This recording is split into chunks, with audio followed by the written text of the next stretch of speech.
दोस्तों, आपने ऐसी कई फिल्में देखी होंगी जहां यंग और स्मार्ट चोर बिना कोई सबूत छोड़े बैंक को लूट लेते हैं। लेकिन हमारी आज की कहानी थोड़ी अलग है, क्योंकि आज की कहानी 3 ऐसे बुजुर्ग दोस्तों के बारे में है जो अपनी आम जिंदगी में काफी खुश थे।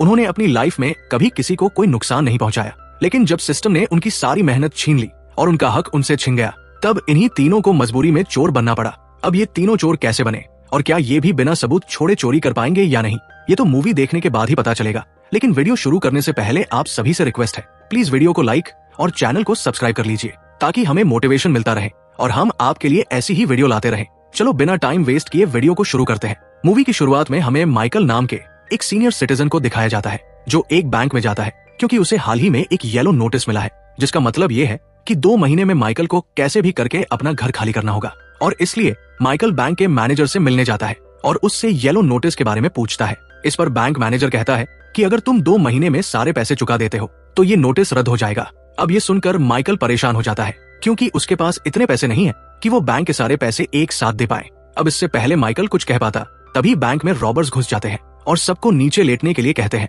अब माइकल भी नीचे लेट जाता है, लेकिन जिस पोजीशन में वो लेटा होता है उस पोजीशन में उसे काफी तकलीफ हो रही होती है। अब एक रॉबर जब ये देखता है तो वो माइकल को बैठने के लिए कह देता है। साथ ही वो माइकल के हाथ में उस येलो नोटिस को भी देख लेता है। फिर वो माइकल से कहता है कि फिक्र मत करो, तुम्हारा बुरा टाइम जल्दी खत्म हो जाएगा। अब इसी दौरान माइकल उस चोर की गर्दन पर एक टैटू देख लेता है, जो एक वॉरियर का टैटू होता है। अब कुछ देर बाद वो रॉबर्स सारा बैंक लूट कर चले जाते हैं। अब अगले सीन में माइकल उस टैटू को बनवाने में पुलिस की मदद करता है। इसके बाद वो अपनी बेटी और ग्रैंड डॉटर को घर छोड़ने जाता है। इसके बाद माइकल अपने दोस्तों से मिलने जाता है, जिनका नाम विली और अल्बर्ट होता है। ये तीनों बचपन से ही दोस्त हैं। अब हमें पता चलता है कि विली की फाइनेंशियल कंडीशन भी ठीक नहीं है। वो भी माइकल की तरह काफी परेशान है, क्योंकि एक तो उसकी बेटी उसके साथ नहीं रहती, ऊपर से उसे किडनी फेलियर की बीमारी है और अगर जल्द ही उसने अपनी किडनी ट्रांसप्लांट नहीं करवाई तो उसकी मौत हो जाएगी और ऑपरेशन के लिए उसे काफी सारे पैसों की जरूरत है, जो फिलहाल विली के पास नहीं है। वही अल्बर्ट की हालत भी इन दोनों के जैसी ही है, क्योंकि अल्बर्ट मिशा नाम की एक लेडी को पसंद करता है,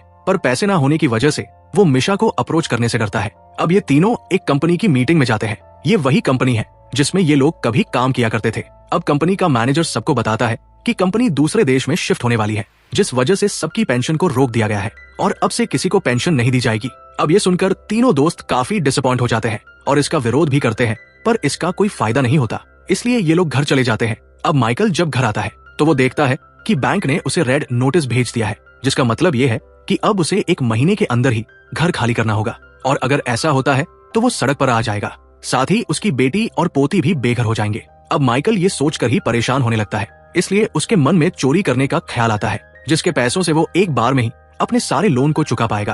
अब अगले दिन माइकल अपने दोस्त विली की बर्थडे पार्टी में जाता है, जहां माइकल और अल्बर्ट मिलकर उसे एक वॉच गिफ्ट करते हैं, जिसमें उसकी ग्रैंड डॉटर की फोटो होती है। अब माइकल उन दोनों के साथ अपने चोरी के प्लान को डिस्कस करता है। अब ये सुनकर वो दोनों माइकल का मजाक बनाने लगते हैं। इसके बाद विली उससे कहता है कि इस उम्र में हम लोग चोरी नहीं कर पाएंगे। इस पर माइकल कहता है कि हम तीनों ही पैसों की तंगी से गुजर रहे हैं, हम तीनों को ही पैसों की सख्त जरूरत है और चोरी करके ही हम अपनी सारी कमी को पूरा कर पाएंगे। अब विली उसके इस प्लान में शामिल होने से मना कर देता है। अब रात को जब विली घर आता है तो वो भी सोचने लगता है कि उसे पैसों की कितनी जरूरत है, इसीलिए वो माइकल को कॉल करता है और उससे कहता है कि मैं तुम्हारे प्लान में शामिल होने के लिए तैयार हूँ। लेकिन अल्बर्ट अब भी इनके प्लान में शामिल नहीं होता। अब अगले दिन तीनों अल्बर्ट की कार से एक डिपार्टमेंट स्टोर में जाते हैं, जहाँ पहली बार माइकल और विली चोरी करते हैं। अब ये दोनों चोरी करने में एक्सपर्ट नहीं होते, इसलिए गार्ड इन्हें देख लेती है, पर मौका मिलते ही विली और माइकल वहाँ से भाग जाते हैं। अब गार्ड इनका पीछा करके उन दोनों को पकड़ लेती है और डिपार्टमेंट ओनर के पास ले जाती है।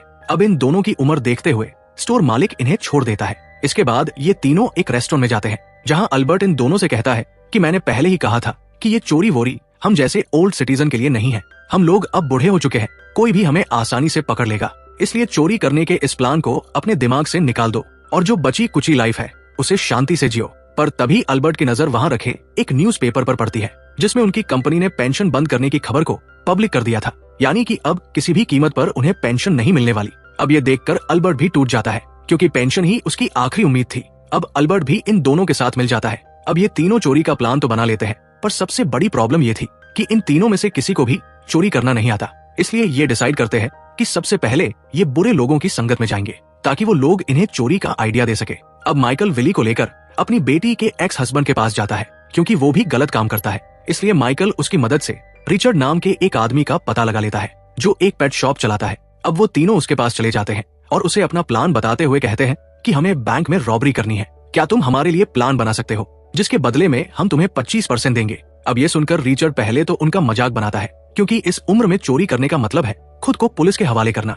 अब वो लोग रिचर्ड को अपनी प्रॉब्लम बताने लगते हैं, जिसे सुनकर रिचर्ड उनकी मदद एक शर्त पर करने के लिए तैयार होता है, और वो ये है कि अगर गलती से वो लोग पकड़े जाते हैं तो वो लोग रिचर्ड का नाम नहीं लेंगे।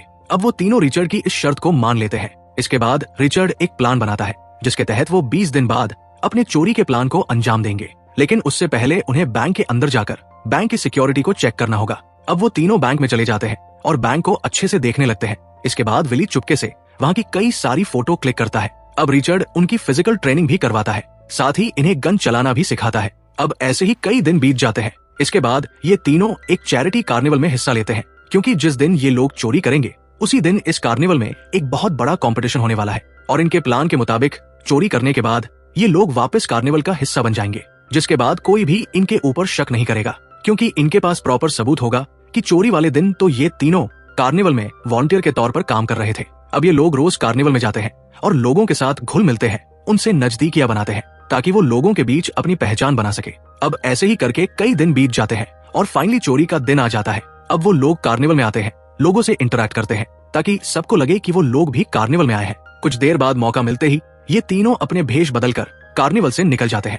अब वो सबसे पहले एक गाड़ी चोरी करते हैं, जो कार्निवल में आए किसी आदमी की होती है। अब वो तीनों अपने फेस पर मास्क लगाकर बैंक के अंदर घुस जाते हैं। इसके बाद गन चलाकर सबको नीचे लेटने के लिए कहते हैं। अब सबको लगता है कि इनके पास असली गन है, इसलिए सब चुपचाप उनकी बात मान लेते हैं, पर असल में वो बंदूकें तो नकली होती है, क्योंकि ये तीनों नहीं चाहते कि गलती से भी वो किसी को नुकसान पहुंचाए। इसके बाद ये लोग कैश काउंटर पर जाते हैं और सारा कैश एक बैग में रखने के लिए कहते हैं। वहीं हम विली को देखते हैं, जो सब लोगों पर नजर रख रहा होता है, पर तभी वो नीचे बैठ जाता है, क्योंकि उसकी तबीयत खराब होने लगती है। अब उसके सामने एक बच्ची होती है, जो डर के मारे विली से कहती है कि तुम मेरी डॉल ले लो। इस पर विली कहता है कि मैं तुम्हारी डॉल नहीं लूंगा, क्योंकि तुम बिल्कुल मेरी पोती जैसी हो। अब वो बच्ची विली का मास्क हटाने लगती है, पर उसकी माँ उसे रोक देती है। इसी बीच वो बच्ची विली का आधा फेस देख लेती है, साथ ही वो विली के हाथ पर उसकी वॉच भी देख लेती है, जिसमें विली की पोती की फोटो होती है। अब कुछ देर बाद वो लोग चोरी करने में कामयाब हो जाते हैं और वहाँ से जाने लगते हैं, पर तभी बैंक मैनेजर वहाँ आ जाता है और उन तीनों पर बंदूक तान देता है। अब वो तीनों एक दूसरे को देखने लगते हैं। इसके बाद वो भी अपनी गन मैनेजर पर तान देते हैं। अब ये देखकर मैनेजर डर जाता है और मौका मिलते ही ये तीनों सारे पैसे लेकर बैंक से निकल जाते हैं। अब चोरी करने के बाद ये सबसे पहले रिचर्ड के पास जाते हैं और सारे पैसे उसे दे देते हैं, क्योंकि इन्हें अभी वापस कार्निवल में भी जाना था और इतने सारे पैसे लेकर ये लोग कार्निवल नहीं जा सकते थे। अब कुछ देर बाद ये लोग कार्निवल में वापस आ जाते हैं और जानबूझकर कैमरे के सामने जाते हैं, ताकि सब कुछ रिकॉर्ड हो जाए और किसी को उनके ऊपर शक ना हो कि ये लोग कुछ देर के लिए कार्निवल से गायब भी हुए थे। वहीं दूसरी तरफ बैंक को दिखाया जाता है, जहां पुलिस आ चुकी थी और बैंक की फुटेज देख रही होती है। तभी उन्हें विली की रिकॉर्डिंग मिल जाती है, जिसमें वो बच्ची उसका मास्क हटा रही थी। अब पुलिस को अंदाजा हो जाता है कि ये तीनों चोर काफी बूढ़े हैं, क्योंकि इनकी चाल ढाल काफी स्लो है। इसके बाद पुलिस सारी फुटेज को पब्लिक कर देती है, ताकि इनकी पहचान हो सके। वहीं दूसरी तरफ हमें हॉस्पिटल का सीन दिखाया जाता है, क्योंकि विली की तबीयत काफी ज्यादा बिगड़ चुकी होती है। अब डॉक्टर उन्हें बताता है कि अगर जल्द ही विली की किडनी ट्रांसप्लांट नहीं हुई तो उसकी मौत हो जाएगी। ये सुनकर अल्बर्ट और माइकल काफी परेशान हो जाते हैं। अब वो दोनों विली से कहते हैं कि हम तुम्हें कुछ नहीं होने देंगे, हम अपनी किडनी तुम्हें डोनेट करेंगे, जिसके बाद तुम बिल्कुल ठीक हो जाओगे।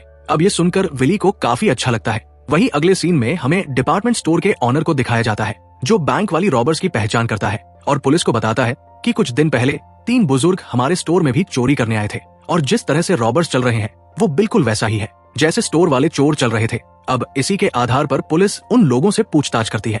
अब ऑफिसर उनसे पूछता है कि चोरी वाले दिन वो लोग कहाँ थे, तो वो लोग कहते हैं कि उस दिन वो तीनों कार्निवल में थे। इसके बाद वो उन लोगों के बारे में बताते हैं जिनसे इन तीनों ने इंटरेक्ट किया था और अपनी जान पहचान बनाई थी। अब पुलिस जब इंटर इन्वेस्टिगेशन करती है तो इनकी बात सच साबित होती है, जिस वजह से इनके खिलाफ कोई केस नहीं बन पाता। पर पुलिस को अभी भी इन तीनों पर शक होता है, इसलिए वो लोग उस बच्ची को पूछताछ के लिए लेकर आते हैं जिसने विली का मास्क हटाया था। अब वहाँ कई सारे बूढ़े लोगों को लाया जाता है, जिसमें वो तीनों भी शामिल होते हैं। अब वो बच्ची विली की पहचान करने लगती है। अब वो एक एक करके सबकी पहचान करने लगती है और जब वो बच्ची विली के पास पहुंचती है तो उसके सामने ही रुक जाती है, क्योंकि वो विली की वॉच से उसे पहचान लेती है। अब ये देखकर तो विली की सांसें अटक जाती है। इसके बाद ऑफिसर उस बच्ची से पूछता है कि क्या ये रॉबर है। इस पर वो बच्ची मना कर देती है कि इनमें से कोई भी वो मास्क वाला चोर नहीं है, ये सुनकर विली को काफी अच्छा लगता है। इसके बाद वो बच्ची विली को देखकर स्माइल करती है। अब ये देखकर ऑफिसर भी समझ जाता है कि बच्ची झूठ बोल रही है, पर सबूत ना होने की वजह से वो कुछ नहीं कर पाता। अब उन्हें छोड़ दिया जाता है। कुछ दिनों बाद विली का ऑपरेशन होता है, जिसमें अल्बर्ट उसे अपनी किडनी डोनेट करता है। अब विली का ऑपरेशन सक्सेसफुल होता है। वहीं हम माइकल को देखते हैं, जो अपने पैसे लेने रिचर्ड के पास जाता है। अब रिचर्ड उसे सारे पैसे दे देता है। इस पर माइकल कहता है कि तुम अपना 25% शेयर काट लो। ये सुनकर रिचर्ड कहता है कि मुझे इनमें से एक भी पैसा नहीं चाहिए, क्योंकि ये पैसा तुम्हारा है और इनकी मदद से तुम अपना बुरा वक्त खत्म कर लोगे। ये सुनकर माइकल को उस रॉबर की याद आ जाती है, जो टैटू वाले रॉबर ने उससे कही थी। अब माइकल समझ जाता है कि वही टैटू वाला चोर है। अब माइकल उससे कहता है कि मैंने तुम्हें पहचान लिया है, लेकिन तुम्हारी नेक पर तो एक टैटू था, वो कहाँ गया? इस पर रिचर्ड बताता है कि वो टैटू मैंने जानबूझकर लगाया था, ताकि पुलिस उस टैटू वाले चोर को ढूंढती रहे। अब इसी बीच ऑफिसर वहां आ जाता है, क्योंकि वो माइकल का पीछा कर रहा था। अब वो उन दोनों के पास एक बॉक्स देखता है तो उसे शक होता है कि इसमें पैसे होंगे, पर रिचर्ड पहले से ही तैयारी करके आया था और इसलिए वो उसमें एक छोटे से पपी को लेकर आया था, ताकि किसी को शक ना हो।